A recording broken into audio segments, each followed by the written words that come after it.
wabarakatuh. Salam sejahtera untuk kita semua.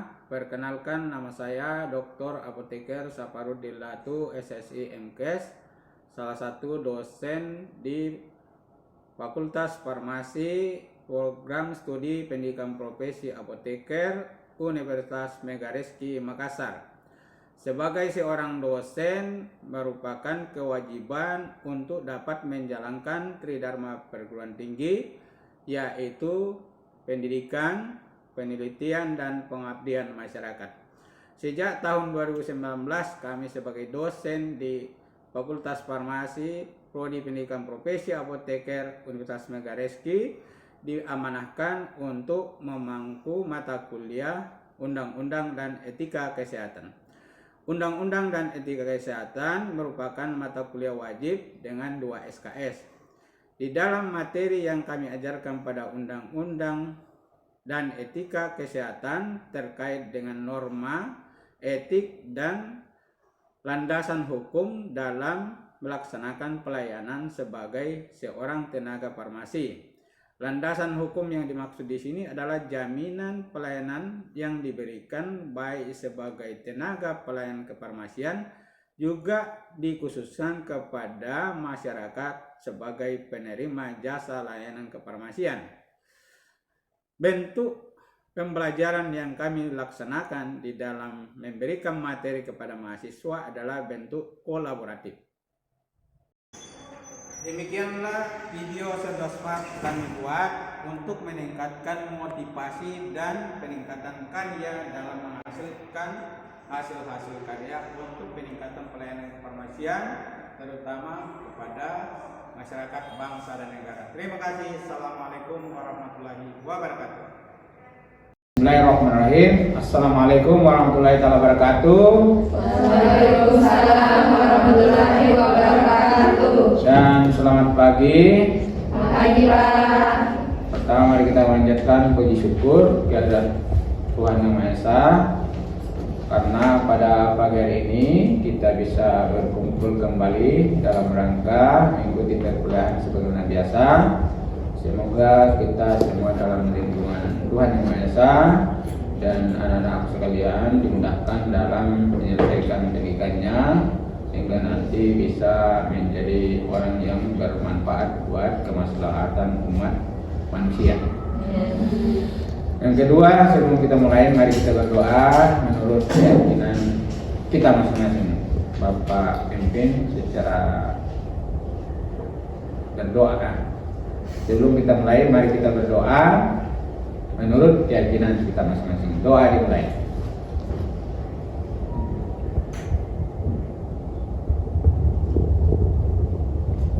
Selesai.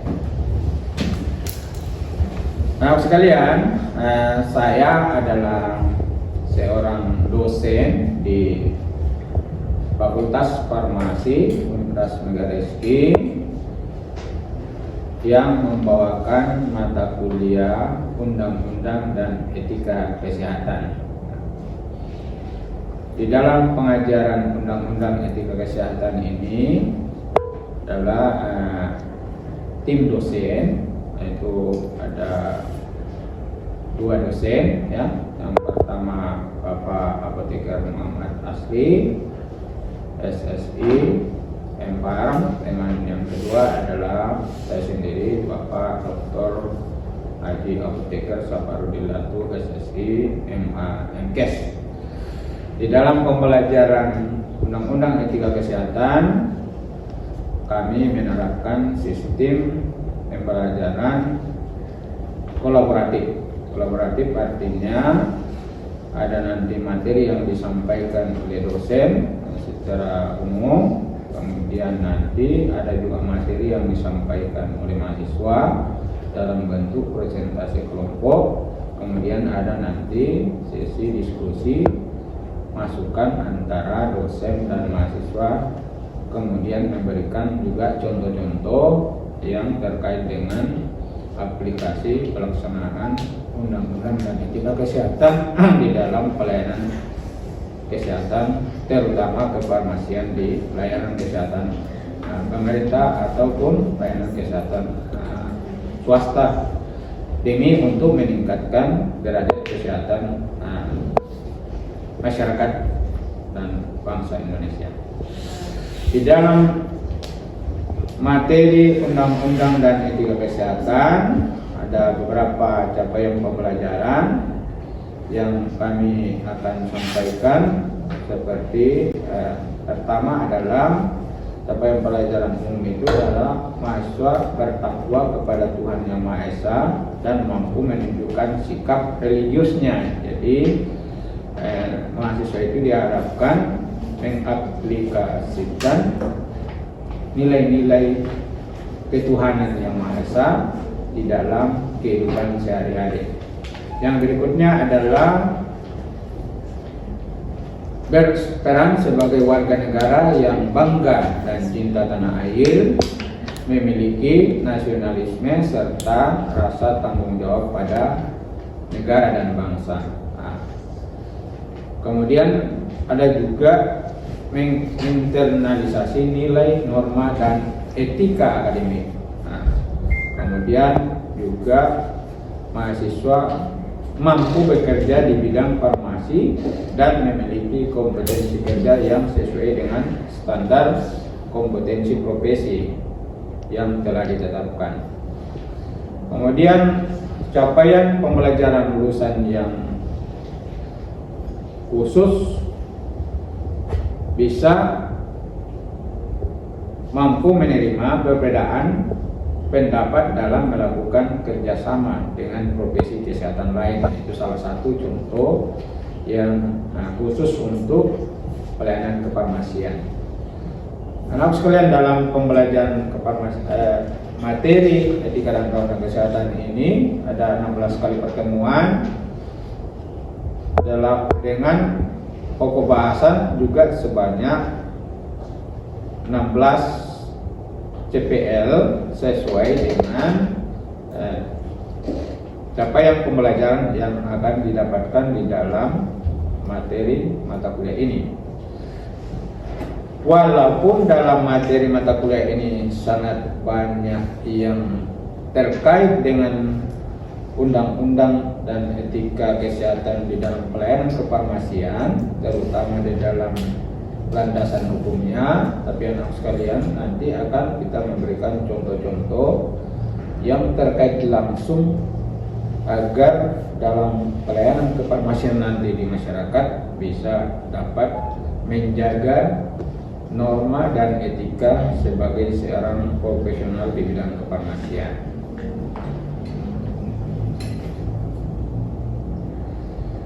Untuk pada kesempatan ini kami akan memberikan contoh pembelajaran secara kolaboratif yang akan dipresentasikan oleh kelompok 3 sebagai berikut ya. Untuk itu di dalam pembelajaran pada kali hari ini anak sekalian, kita akan mendengarkan presentasi kelompok 3 dengan judul Peraturan Menteri Kesehatan Republik Indonesia Nomor 11/Menkes/Per/6/2011 tentang pedagang besar farmasi. ya. Jadi boleh ya. Anak sekalian, kelompok 3 pada presentasi pada pagi hari ini dalam bentuk kuliah kolaboratif adalah terkait dengan peraturan yang mengatur terkait dengan pedagang besar farmasi atau distribusi obat yang akan dipresentasikan oleh kelompok 3. Oleh karena itu saya persilakan untuk bisa menyampaikan hasil diskusi. Silakan. Terima kasih atas kesempatan yang diberikan. Assalamualaikum warahmatullahi wabarakatuh. Waalaikumsalam warahmatullahi wabarakatuh. Selamat pagi teman-teman semua. Baik, di sini saya akan memandu diskusi dari kelompok 3 yang berjudul dengan Peraturan Menteri Kesehatan Republik Indonesia Nomor 1148/Menkes/Per/6/2011 tentang pedagang besar farmasi. di mana beranggotakan atau pemateri ada Irem Alfrini, Ida Jojogo, Rizia Valentina Ikanubun, Tasya dan Tasya Amanda Darwis. Untuk itu, untuk materi yang pertama, poin pertama tentang Permenkes nomor 1148 tahun 2011 tentang Pegawai Besar Farmasi yang akan dipaparkan oleh Kak Irem. Kepada Kak Irem, Baik, teman-teman sekalian, terima kasih atas waktu yang diberikan kepada kami. Di sini ada penjelasan mengenai pedagang besar farmasi atau PBF. Pedagang besar farmasi atau PBF adalah perusahaan berbentuk badan hukum yang memiliki izin untuk pengadaan, penyimpanan, penyaluran obat dan atau bahan obat dalam jumlah besar sesuai ketentuan peraturan perundang-undangan. Kemudian PBF cabang adalah cabang PBF yang telah memiliki pengakuan untuk melakukan pengadaan, penyimpanan, penyaluran obat dan bahan obat dalam jumlah besar sesuai ketentuan peraturan perundang-undangan. Kemudian mengenai perizinan. Yang pertama, setiap pendirian PBF wajib memiliki izin dari Direktur Jenderal. Yang kedua, setiap pendirian PBF adalah PBF cabang wajib memperoleh pengakuan dari Kepala Dinas Kesehatan Provinsi di wilayah PBF cabang berada. Izin PBF berlaku 5 tahun dan dapat diperpanjang. Setiap PBF dapat mendirikan PBF cabang. Kemudian tata cara pemberian izin PBF dan PBF cabang.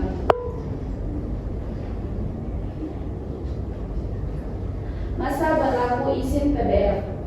Yang pertama, masa berlakunya habis dan tidak diperpanjang. Kedua, dikenai sanksi berupa penghentian sementara kegiatan atau izin PBF dicabut. Kemudian masa berlaku pengakuan PBF cabang, masa berlaku izin PBF dan tidak diperpanjang. Yang kedua, dikenai sanksi berupa penghentian sementara kegiatan atau pengakuan dicabut. Selanjutnya, PBF dan PBF cabang hanya dapat mengadakan penyimpanan dan penyaluran obat dan bahan obat yang memenuhi persyaratan mutu yang ditetapkan oleh Menteri. PBF hanya dapat melaksanakan pengadaan yang pertama, obat dari industri farmasi dan sesama PBF, bahan obat dari industri farmasi sesama PBF, dan melalui importasi dilaksanakan sesuai ketentuan peraturan perundang-undangan. PBF cabang hanya dapat melaksanakan pengadaan obat dan atau bahan obat dari PBF pusat. Kemudian PBF cabang hanya dapat menyalurkan obat dan atau bahan obat di wilayah provinsi sesuai surat pengakuannya.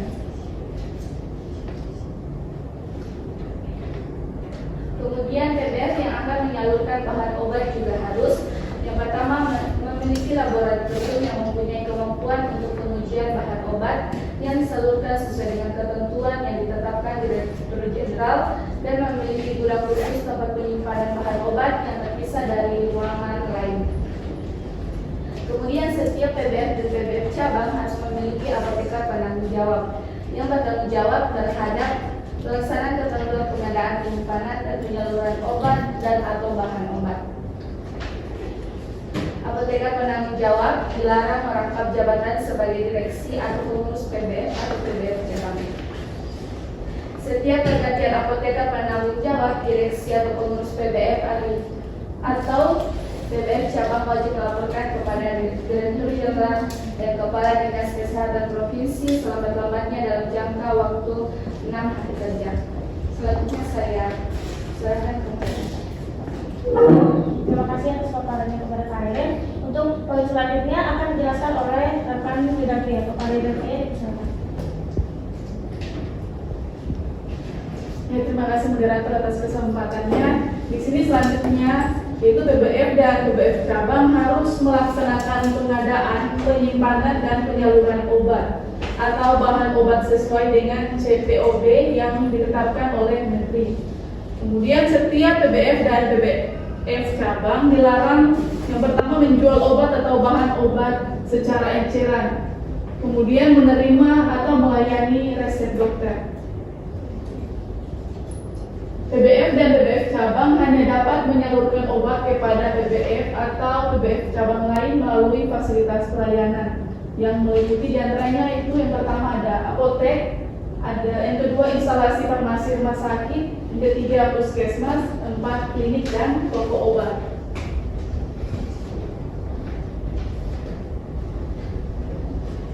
PBF dan PBF cabang melaksanakan penyaluran bahan obat kepada industri farmasi, yang kedua kepada PBF dan PBF cabang lain, ketiga apotek, yang keempat instalasi rumah sakit dan LIPI. PBF dan PBF cabang tidak dapat menyalurkan obat keras kepada toko obat. Penyaluran obat berupa obat keras berdasarkan surat pesanan yang ditandatangani apoteker pengelola apotek atau apoteker penanggung jawab. Dikecualikan untuk LIPI ditandatangani oleh pimpinan lembaga.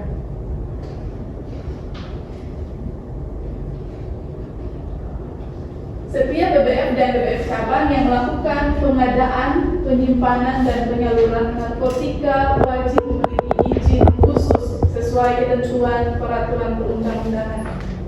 Setiap PBF atau PBF cabang yang melakukan pengubahan kemasan bahan obat dari kemasan atau pengemasan kembali bahan obat dari kemasan aslinya wajib melakukan pengujian laboratorium, dan PBF atau PBF cabang wajib memiliki ruang pengemasan ulang sesuai persyaratan JPOB. Selain menyelenggarakan pengadaan, penyimpanan, dan penyaluran obat atau bahan obat, PBF mempunyai fungsi sebagai tempat pendidikan dan pelatihan.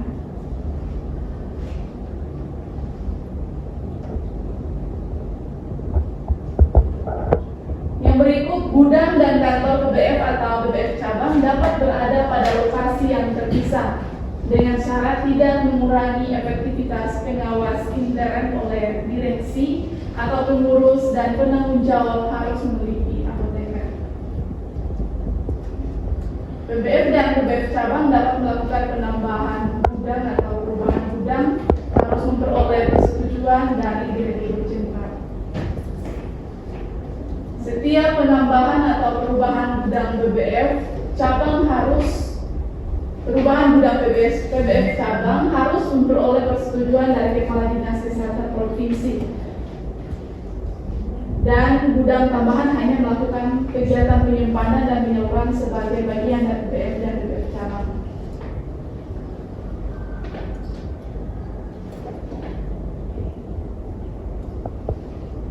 Selanjutnya untuk pelaporan, setiap PBF dan cabangnya wajib menyampaikan laporan kegiatan setiap 3 bulan sekali, meliputi kegiatan penerimaan dan penyaluran obat dan atau bahan obat kepada Direktur Jenderal dengan tembusan kepada Kepala Badan, Kepala Dinas Kesehatan Provinsi dan Kepala Balai POM.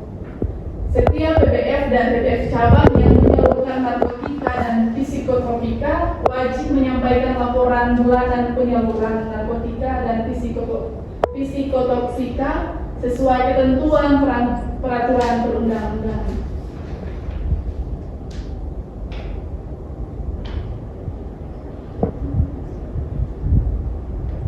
Selanjutnya untuk pembinaan dan pengawasan, pedoman mengenai pembinaan ditetapkan oleh Direktur Jenderal, pemerintah daerah provinsi, dan pemerintah kabupaten kota melakukan pembinaan secara berjenjang terhadap segala kegiatan yang berhubungan dengan peredaran obat atau bahan obat, diarahkan untuk menjamin pertama, ketersediaan, pemerataan, dan keterjangkauan obat dan bahan obat untuk pelayanan kesehatan. Dan yang kedua, melindungi masyarakat dari bahaya penggunaan obat dan atau bahan obat yang tidak tepat dan tidak memenuhi persyaratan mutu, keamanan, dan kemanfaatan. Pedoman mengenai pengawasan ditetapkan oleh Kepala Badan Pengawasan terhadap PBF dan PBF cabang, dilaksanakan oleh Kepala Badan dan diarahkan untuk menjamin pertama, obat dan bahan obat yang beredar memenuhi persyaratan mutu, keamanan, dan kemanfaatan. Dan yang kedua, terselenggaranya penyaluran obat dan bahan obat sesuai dengan peraturan perundang-undangan. Mungkin cukup sekian dari saya, dikembalikan kepada moderator. Baik, terima kasih kepada Dr. Widya. Persentase dari kelompok 3 terkait dengan peraturan di bidang pedagang besar farmasi yang biasa disebut dengan PBF atau dalam bahasa sehari-hari sekarang disebut dengan distribusi obat ya, distribusi obat. Jadi distribusi itu penanggung jawabnya itu adalah wajib seorang apoteker, ya wajib pada penanggung jawab apoteker. Dan di dalam distribusi obat PBF itu harus memenuhi ketentuan yang ditetapkan yang disebut dengan CDOB ya. Jadi pedagang besar farmasi harus memenuhi CDOB, apa itu cara distribusi obat yang baik ya, yang nanti ada kurang lebih 12 dua di bulan. Baik anak sekalian, jadi materi terkait dengan pedagang besar farmasi sudah disampaikan oleh kelompok 3. Nanti kita akan berdiskusi. Yang pertama terkait dengan penanggung jawab yang harus terpenuhi dalam perizinan pedagang besar farmasi, harus minimal seorang apoteker ya, apoteker penanggung jawab. Kemudian nanti dibantu oleh tenaga teknis kefarmasian. Kemudian juga ada tenaga administrasi, kemudian ada tenaga keuangan ya. Kemudian di dalam distribusi obat itu ada syarat yang harus dipenuhi yang disebut dengan CDOB. Apa sih CDOB itu? Cara distribusi obat yang baik. Mungkin teman-teman ada yang sudah tahu, bisa menyebutkannya apa saja yang harus dipenuhi dalam CDOB. Silakan, ada yang bisa menjawab? Ya, silakan. Berdiri. Saya atas nama dinas klinik, aspek yang pertama yaitu manajemen mutu. Saya Pak, saya atas nama Sanawati Mustamin, aspek yang kedua yaitu organisasi manajemen personalia. Saya Pak. Nama saya Hikmah, aspek yang ketiga yaitu bangunan dan peralatan. Saya Pak. Ya, silakan. Saya atas nama Neda Anggreni, aspek keempat itu operasional. Ya Pak. Ya. Saya atas nama Noviar Namana Damai, aspek yang kelima itu inspeksi diri. Terima kasih. Saya Pak. Saya atas nama Putri Asrifa, aspek ke-6 itu keluhan, kembalian, diduga palsu dan penandingan kembali. Saya Pak. Saya atas nama Suntabella, aspek yang ke-7 itu transportasi. Saya Pak. Saya atas nama Sabila, yang ke-8 yaitu sarana distribusi berdasarkan kota. Saya Pak. Nama saya Asmira, aspek ke-9 itu dokumentasi. 10, 11. Ya, untuk yang aspek ke-10 di sini ketentuan tentang bahan obat. Aspek ke-11 yaitu ketentuan khusus farmasi produk dingin. Untuk aspek yang ke-12 itu ketentuan khusus narkotika, psikotropika, dan prekursor farmasi. Baik anak sekalian, jadi 12 aspek yang harus dipenuhi di dalam menyelenggarakan penyaluran obat-obat, bahan habis pakai, dan alat kesehatan di bidang kefarmasian ya. Untuk itu pada kesempatan hari ini saya kira perkuliahan terkait dengan materi distribusi obat atau pedagang besar farmasi sudah dipresentasikan oleh kelompok 3. Nanti kalau ada hal-hal lagi yang perlu dipertanyakan, nanti silakan buka di @link ya, @link bisa berdiskusi di @link. Kemudian nanti tugas-tugas PPT bisa diupload di Adlink, kemudian nanti juga ada bahan diskusi yang Bapak upload masuk di Adlink, nanti anak-anak sekalian bisa buka ya. Saya kira demikian dan saya persilakan kepada moderator untuk menutup pertemuan kita pada pagi hari ini. Baik, terima kasih atas kesempatannya. Mungkin sekian dari diskusi dari kelompok 3, kurang lebihnya mohon maaf. Assalamualaikum warahmatullahi wabarakatuh. Waalaikumsalam warahmatullahi wabarakatuh. Dan kita kasih aplaus untuk kelompok pertemuan berikutnya. Nah, kita presentasi lagi dengan materi yang berbeda. Kita tutup dengan hamdalah. Alhamdulillahirrahmanirrahim. Assalamualaikum warahmatullahi wabarakatuh dan selamat pagi. Waalaikumsalam warahmatullahi wabarakatuh. Demikianlah video Sentra Smart kami buat untuk meningkatkan motivasi dan peningkatan karya dalam menghasilkan hasil-hasil karya untuk peningkatan pelayanan kefarmasian terutama kepada masyarakat bangsa dan negara. Terima kasih. Assalamualaikum warahmatullahi wabarakatuh.